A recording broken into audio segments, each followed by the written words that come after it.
Hello, everybody, and welcome to At the Book. Devin Jackson live from Caesars Sportsbook. I'm Jim Derry along with Spencer Urquhart, and we have a jam-packed Thursday show for you. We're going to get right into it. I thank Devin for going to Harris for me since I am in COVID quarantine. Luckily enough, no one can catch it from a microphone through the internet. That's it. That's the good news for you. We are live today. We came on a half an hour later because we wanted everyone to be able to enjoy LSU men's basketball game. And although they got a little sloppy there at the end, they come away with a 76-68 victory over the Missouri Tigers. They will advance tomorrow. They will play the Arkansas Razorbacks at 1:30 p.m., number 4 against number 5 in the SEC quarterfinals. We will be talking about basketball in just a little bit. Want to start off with the breaking news of today, and the breaking news is that Major League Baseball, the owners and the players have reached an agreement. And Spencer, good news for baseball fans. Yesterday we were talking about postponing the start of the season all the way back to April 14th. We didn't know when they were going to start. Now it's back up to April 7th. They're still going to play a 162-game schedule. They've given in, and the breaking news is that there will be a designated hitter now in the National League, boo, and a 12-team postseason. So baseball is kind of getting more in line with some of the other leagues. Us traditionalists don't necessarily like that, but you younger folk probably do. Yeah, I'm happy with the DH thing, but not so much about the expanded postseason. I'm an advocate for these leagues, the NBA, NFL. There's too many teams in the playoffs. But yeah, I'm glad there's a universal DH. It was silly to have it split like that. I mean, it's all MLB, like make it one or the other. So I'm glad it's universal now in that regard. But I'm pleasantly surprised they got this deal done. I was not expecting that. When that news broke, I was like, wow, I was pleasantly surprised. I was thinking they were going to cancel at least the first 2 weeks of the season and that a deal wouldn't be done by, until another week or two. But they got it done quick today, so I'm happy about that. You said one way or the other. I would take the other, but I don't get to choose. So, Devin Jackson, your Atlanta Braves will be playing baseball on April the 7th. Spring training will start on Saturday. This is definitely good news for baseball fans and really sports fans throughout. Yeah, it helps us with that little lull in between once March Madness ends, and obviously football starts back up. NBA playoffs is going to be around that time, so we're not going to hit that lull that we would have hit, after March Madness, and then I think a couple of weeks after that we would have had the NBA playoffs. But it definitely is a big boost for Major League Baseball, and hopefully we see more things like kind of incorporating kind of the younger generation into baseball as well. I think it's going to be important to keep preserving that and making it more friendly for audiences younger and the crowd younger than us to get them engaged and make baseball popular again. Well, they did help us older folk, as Uncle Big Nick points out. Thank goodness they made the bases bigger, so old guys like me can see them. So making the bases bigger. I'm not sure what that's going to do, but okay, maybe that's something important. I don't know. But just glad that baseball is coming back, and glad that they didn't extend this thing any longer, because quite frankly, had they waited any longer and dragged this thing out into May, they would have lost a lot of fans. We'll be talking about that tomorrow on Datitude. Doug Mouton of WWL TV will be my guest tomorrow, and Doug knows a whole lot about baseball as well. So we'll be diving into all sorts of topics tomorrow, including the LSU men's basketball Tigers. Before we get to that real quick, we don't have a graphic for it, but we have a new promotion coming up on Caesars Sportsbook. We will have a graphic for you by Monday. You can go to bet.NOLA.com and find out how we can help you. But if you go to bet.NOLA.com, you sign up for Caesars Sportsbook. If you haven't already, you will get a $1,100 insurance bet. In other words, if you make any bet, if you sign up your first bet anywhere up to $1,100, if you lose the bet, Caesars will guarantee it for you, and you will get a one-time bet for whatever that bet was worth. So if you bet, like I said, up to $1,100, let's say you bet 100 and you lose, you will get a $100 bet back free from Caesars. That is coming up. We will have that graphic for you on Monday, I promise. That's coming up. I do want to get back into the SEC tournament and the LSU Tigers. We told you they were 76-68 winner over the Missouri Tigers. They beat them by 20 just a few weeks ago. So this is quite the difference. We look at the schedule for tomorrow for the quarterfinals, and we see that LSU will play we made this graphic obviously before the game was over, but LSU will play Arkansas tomorrow at 1:30 p.m. The Tigers of LSU had to hold on there at the end, little sloppy. They were up by as many as in the 20s there in the second half. Afton Reed had an outstanding second half. He scored 10 points, and for the game, he was 6 for 6 from the field. Had a trouble with fouls, Devin, and we'll see how this impacts them going forward. If Afton Reed can be a big part of this team, he is their big man that can make some plays, just a little bit young, a little bit raw, but he has proven that if he can make some plays, this LSU Tigers team can be quite tough to handle. Yeah, he's going to need to continue to play well for LSU, and LSU is going to have to close games better. And we talked about this a few weeks ago as well. Their struggles with closing games is only going to be magnified, once they continue into the SEC tournament and into the NCAA tournament. Obviously, they have a big game coming up against Arkansas, a team that they've been narrowly defeated by in both times that they played them. So it's really going to come down to how they execute down the last 5 minutes of the game. I think both teams are pretty evenly matched in terms of talent, but it's going to be up to LSU to really close the game and be able to show that they're a consistent team. That's been their biggest issue this year. It's been a tale of two teams this year, and hopefully we see the early side of LSU, and as they start to get healthy, I think they'll definitely play better as well. And actually a tale of two teams, not just throughout the season, but at times in games. And today is a perfect example of that. They led big at the half. They came out and played awfully in the beginning of the second half, and Missouri was able to cut the lead to 10. LSU goes back on a run. Afton Reed gets big. Tyree Eason played very well. Again, rolling that lead out into the 20s, I think as many as 22, before Missouri kind of came back in there. LSU very sloppy with the basketball in the last 4 to 5 minutes. So it'll see. They will not be able to play that way against Arkansas to keep it rolling. Spencer, we have talked all season long about how strong the SEC is, but really the top of the SEC. If you look from 1 through 6, the top of the SEC is as tough as any conference in college basketball. We're going to find that out, I think, tonight, because I don't think either Tennessee or Kentucky are going to have a problem with any team that play tomorrow. But we do have some good games coming up. We'll talk about it later on in our daily best bet segment. We'll see South Carolina play Mississippi State in just a little bit. Then I'm really interested in Alabama Vanderbilt, because I think Vandy can actually hang with Alabama. They've grown more confidence along the way. But Alabama is supposed to be one of the top 6 teams. We'll see if they're able to pull away. Mm-hmm. Yeah, I'd say really that those top 4 to me that really stand out there: Auburn, Arkansas, Tennessee, Kentucky. Those teams all have national title aspirations. I mean, LSU and Alabama can be tough, but I don't think they're consistent enough to make a Final Four run, or definitely not an all-the-way run. I just don't really trust them. They're just so up and down. They look good at times, and other times they just look just terrible. So I would say those 4, though, are all good, especially Auburn there at number 1. I think Auburn's got the best shot. I mentioned them before. I put a futures on them a few weeks ago, and watching them play, they just look like a complete team from top to bottom. So I'm thinking they could really make some noise there. But yeah, the SEC is pretty strong overall this year. Not really known as a basketball conference, but they've kind of changed that narrative this year. Well, interestingly enough, Joe Lunardi of ESPN has LSU right now as a 5 seed. So whether that's true or not, I think the win today at least guaranteed them no worse than a 6 seed. So that's the good news for LSU. If they can win tomorrow against Arkansas and find a way to get into the semifinals and play strong against potentially an Auburn, I think they have a really good shot at 5 seed. And to me, there's a big difference as you go up higher, and this is being Captain Obvious here, but to me, there's really a big difference between 7 and 6. You want to avoid the 7 seed. You want to avoid the 8 seed, obviously the 9 and the 10 as well. Not going to have to worry about that.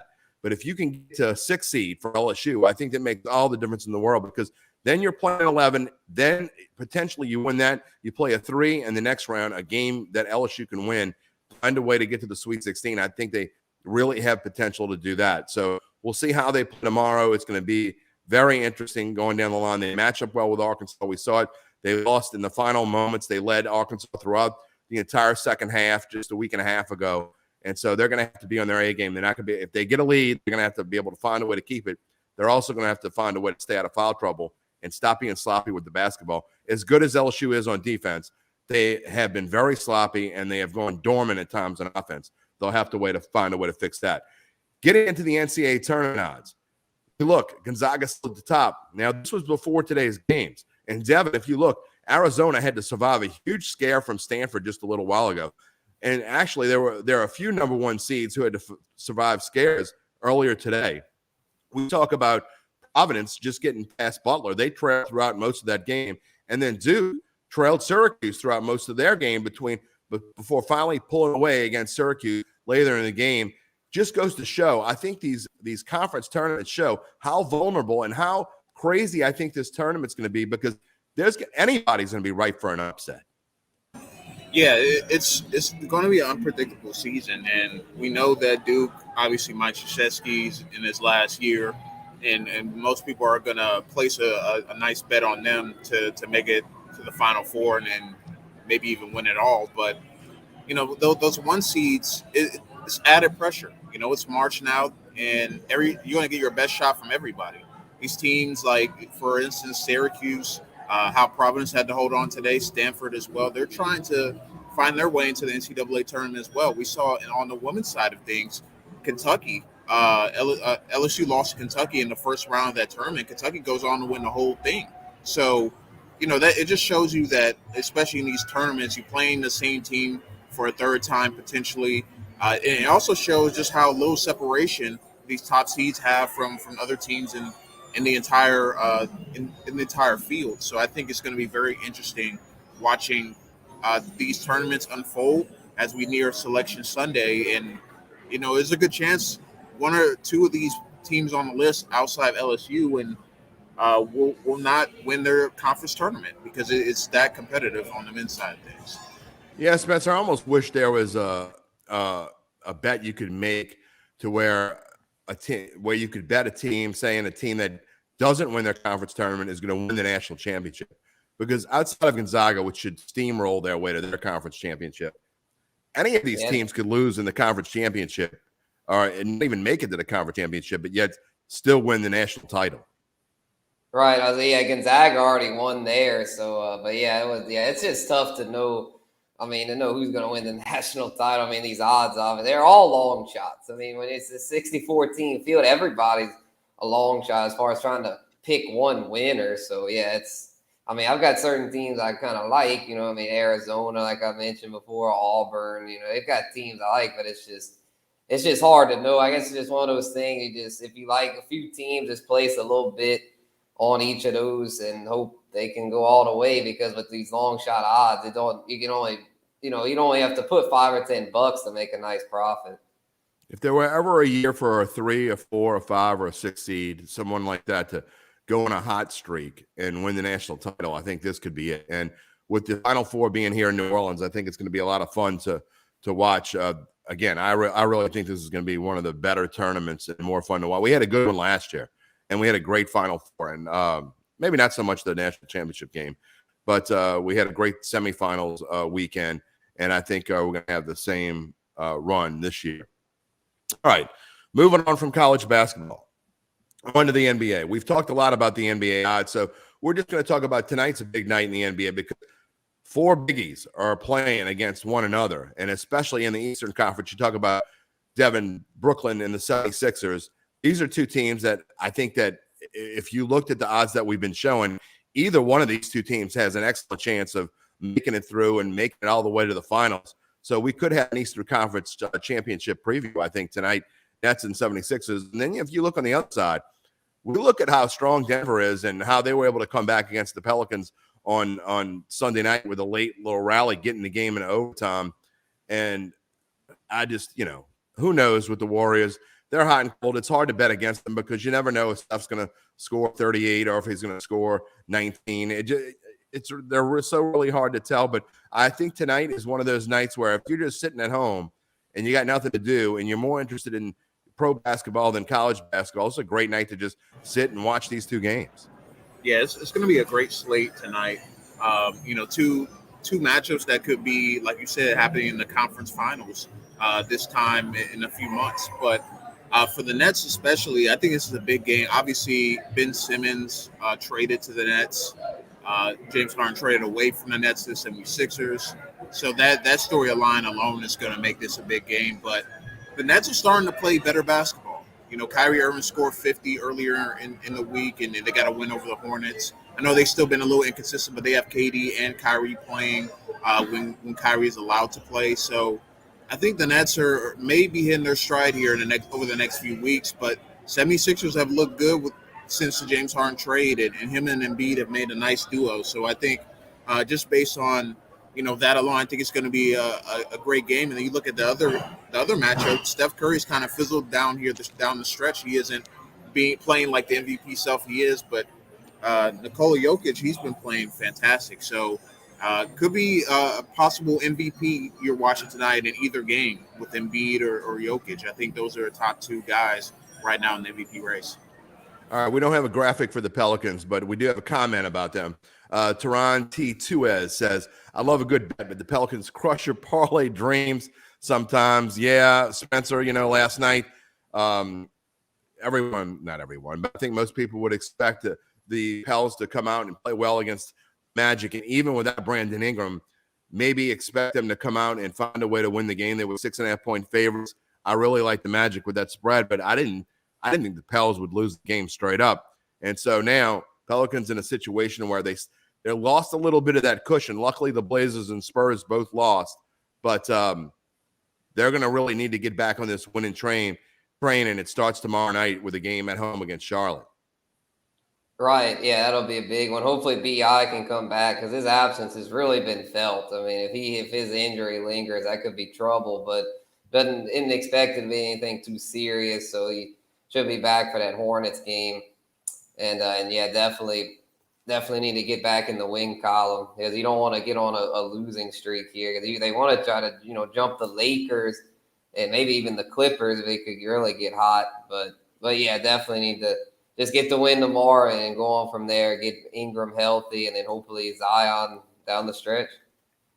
Devin, what did you see from the Pels last night that maybe a little disappointing?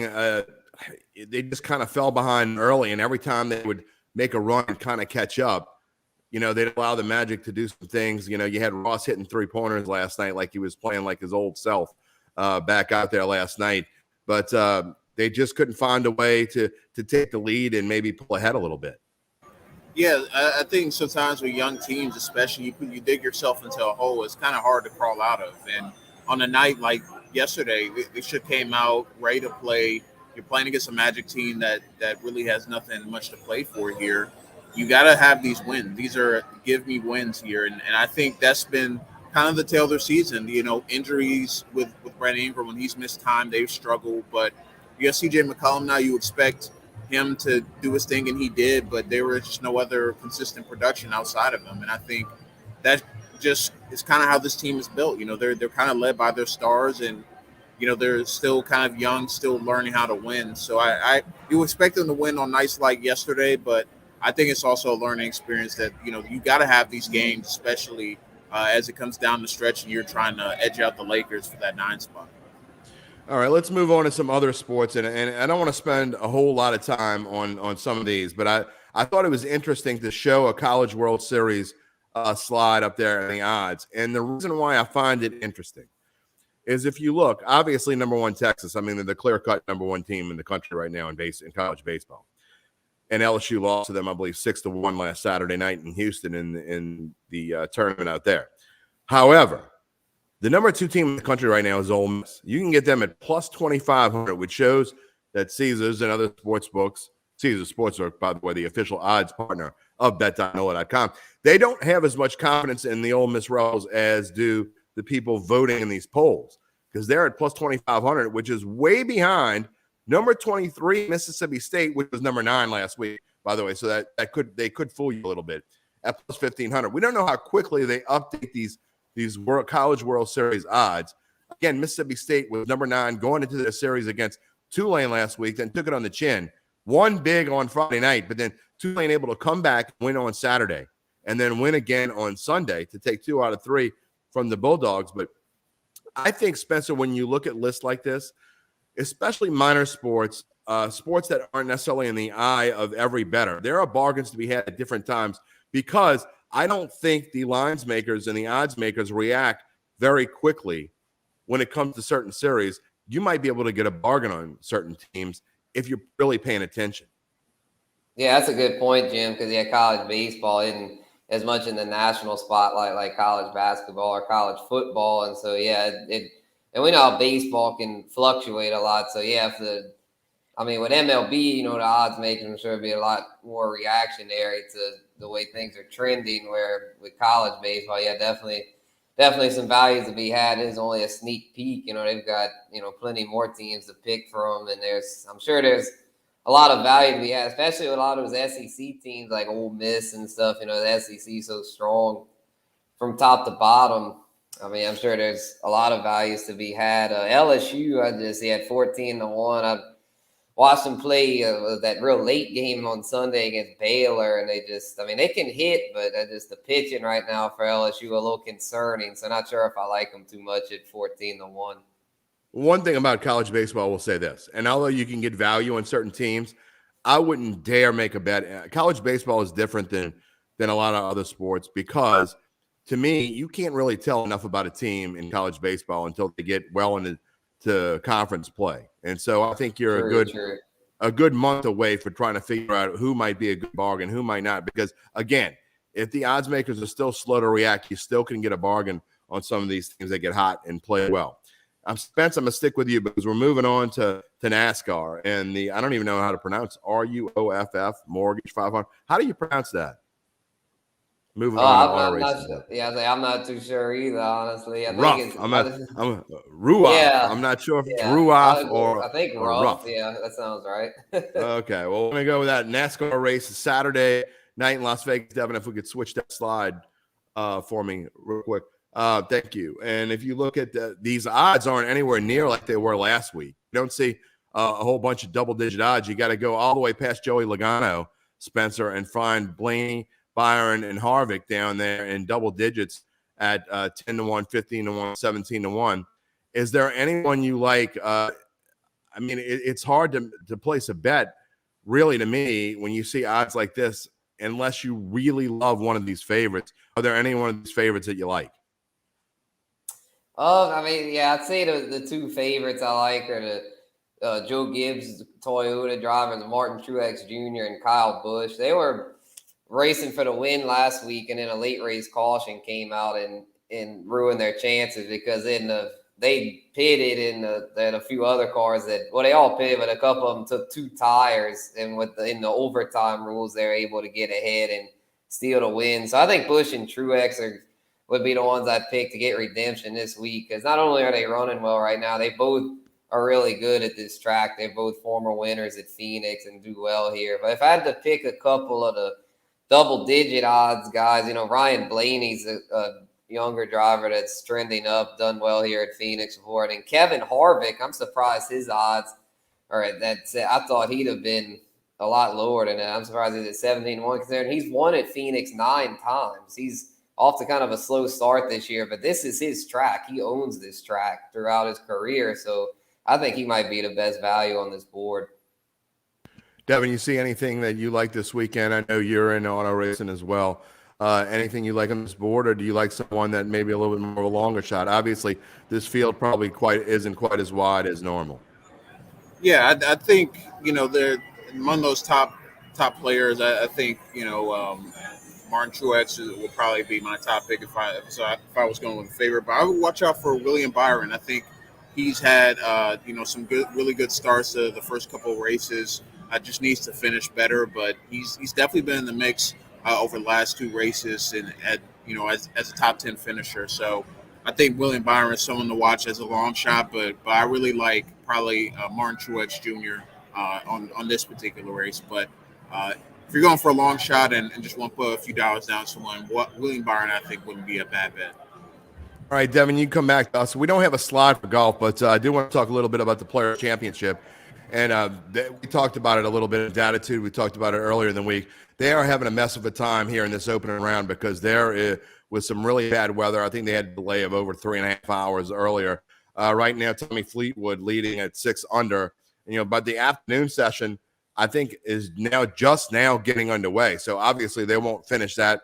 The first round will go into tomorrow. I think with the weather forecast, it's supposed to be a lot like today. There's a good chance that they're playing second round well into Saturday. So we'll see how that affects them going forward. If they're able to even finish on Sunday, because right now, after the morning session, and you got Keith Mitchell, who's he's 5 under through 13 now, yet he's still got to go through the vaunted 16, 17, 18 in TPC. We'll see what happens there, because Harold Varner III was 7 under, had a 2-shot lead when he went to 17 until he hit one that back spun into the water. So, and then he bogeyed 18 as well. So he is sitting now at 3 under. It just goes to show you how fast things can change. A triple bogey on 17, a bogey on 18, and things change very quickly. So the Players' Championship, we talked about it. I really think it's going to be one of these players that knows how to play in these conditions. That's why I'm really interested to see how what kind of start Rory gets off to. Although the conditions right now, the players are saying they want to play as long as possible today, because the conditions are probably as favorable and easy as they're going to be the rest of the weekend. The rain has softened the greens. They are able to spin things. There's almost no wind right now. So they're trying to get as far as they can before going into treacherous conditions again tomorrow. All right, so that's it for the Players' Championship. We're going to be talking about that more, maybe a little bit on Data 2 tomorrow, but certainly over the weekend, along with all the basketball things that we have, we'll probably have another update on golf, and maybe a best bet, maybe a daily best bet at some point this weekend. We'll talk about golf and see where that's going to lead us. Okay.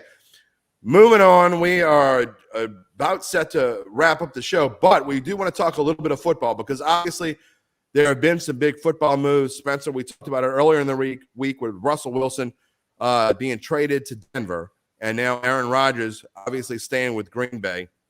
There's news potentially today that Khalil Mack could be moving from the Bears, and just talk about all these different aspects and how do you think they're going to change the lines? Already we see Denver ridiculous to me. I mean, I think they were somewhere along the lines of 25-1. That they cut their odds in half because they signed Russell Wilson. And if you want to take Denver at 1,200 right now, I tell you what, I will give you my phone number on the side and you can just book it with me. Right. Yeah. Basically throwing your money away at those odds. Yeah. I think Denver is going to have way too much pressure on them this season. I mean, I think they could eventually win one with Russ, but this season, I don't see it. I think that Matthew Stafford thing, that was lightning in a bottle. That's not the case. When you get a new quarterback, it tends to be a little bit of growing pains. But Russ is a veteran, there shouldn't be too many growing pains. But I just think in that division, in that conference, they're just going to have too many obstacles. I know they're not on this list, but I think the Chargers going to end up being a really good value. They're the team that's closing in to acquire Khalil Mack. And I mean, everyone's talking about the Chiefs, obviously, and in Denver and the Raiders with Josh McDaniels. But I'm thinking the Chargers could be a sneaky team to make a run. Yeah, you talk about the Chargers. I didn't even put them in this list. And I'm trying to see if I can doing this live. I love doing things live. But if you look at the Chargers right now, they are going down the list 25-1 to win the Super Bowl. Devin, maybe that is a good bet. I mean, I think you look down this list, and the fact that we don't know what changes are going to be made, we don't know who's going to get drafted.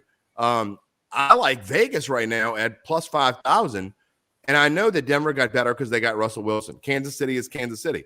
But we saw that Derek Carr is feeling comfortable with this team.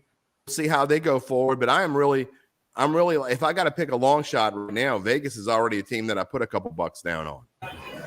Yeah, I think the AFC West is going to be one of the best divisions in football, if it isn't already. I mean, you got Patrick Mahomes, now Russell Wilson added to the mix. I know there's some rumblings about Derek Carr possibly on the move, but I think they're committed to him for another season.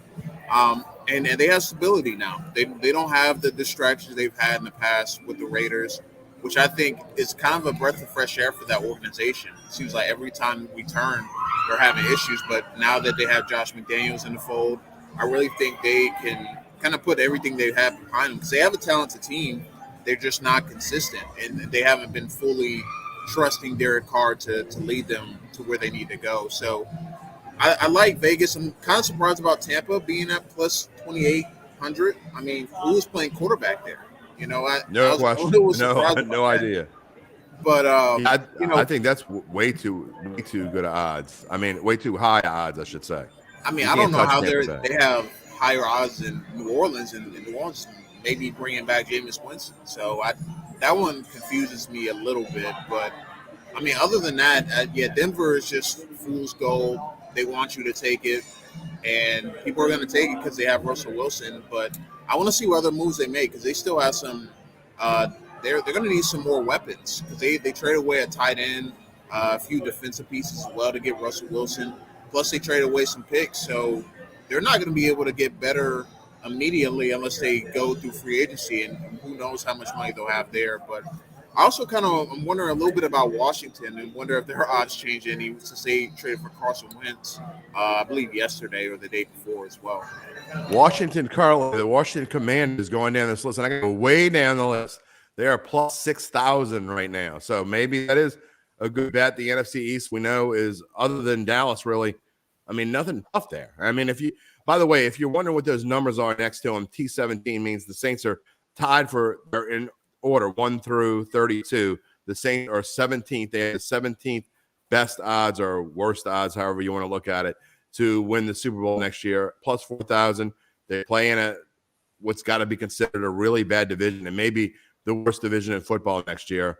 So whether that's a good or bad thing, I'm not sure, because I think that for a team like Vegas, if you're able to get through that gauntlet and find a way to upset some teams, I think you're more battle tested. We'll see if that matters come towards the end. Although you have a better chance of making the playoffs, obviously, if you're in a bad division and you come out well. And I agree with Devin. If the Saints get Jameis Winston back, or even if it's Teddy Bridgewater, because it's most likely going to be one of those two guys. Don't believe the rumors that have been floating around social media about Jimmy Garoppolo. I don't see that happening at all. We will talk about that again tomorrow with Doug Mouton on Datitude. But some interesting odds here. We just threw them up just kind of to take a look at. We will talk more about that, obviously, as we go further and probably after March Madness is over, because we're going to spend most of our time the next couple of weeks after this week talking about March Madness, and especially next week.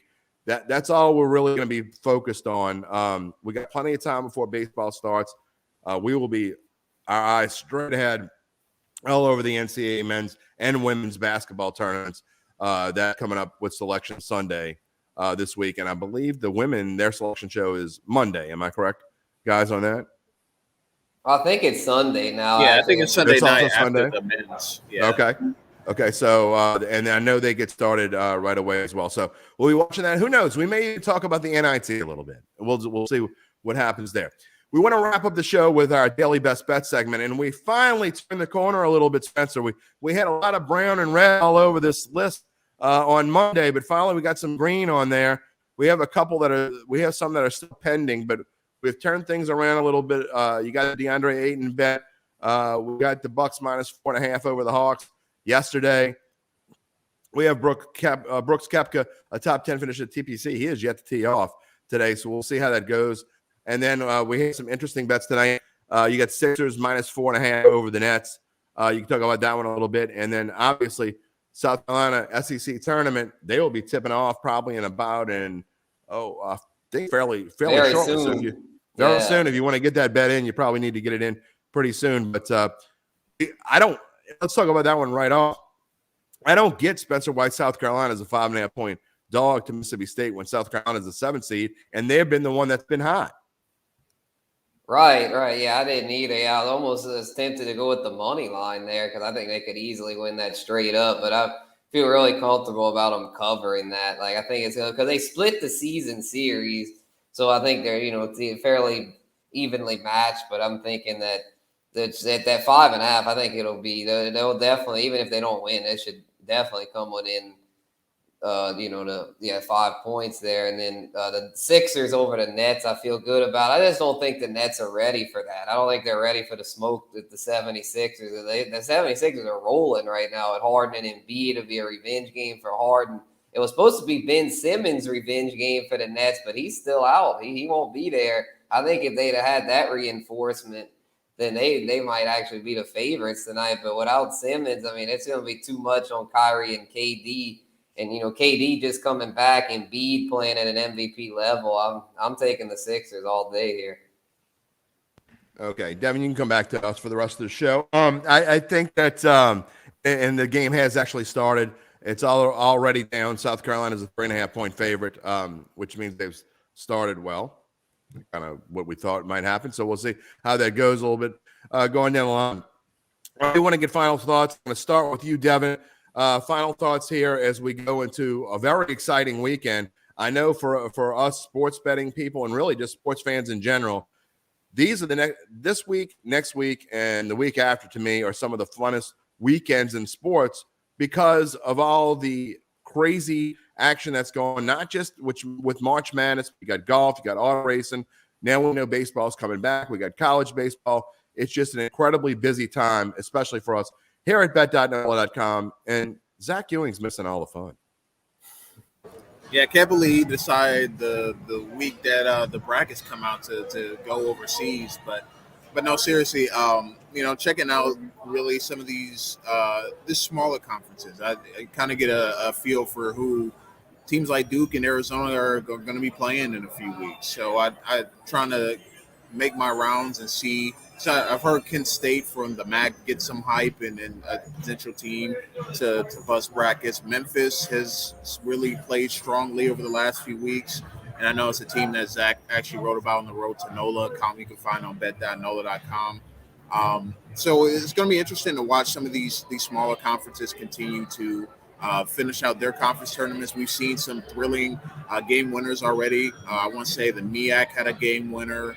I believe the SoCon had a game winner as well, where a guy made a 30-foot shot over two people. So it's already kind of been the madness part for some of these smaller conferences to get in. So it's going to be interesting to watch and see who matches up with who and how these teams will fare over the next week or so.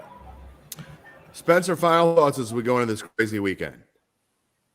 Yeah, Devin hit the nail on the head with all the college matchups. Today it was really tough to come up with one for daily best bets because there's just so many to pick from. It was kind of overwhelming there. We kind of collabed on the South Carolina thing, and it's just be interesting to see how it all shakes out here. I'm thinking that, like you had said earlier, Jim, like one of these teams that doesn't win the tournament, their conference tournament could, maybe be a good value to win it all because it's all about getting on these hot streaks and.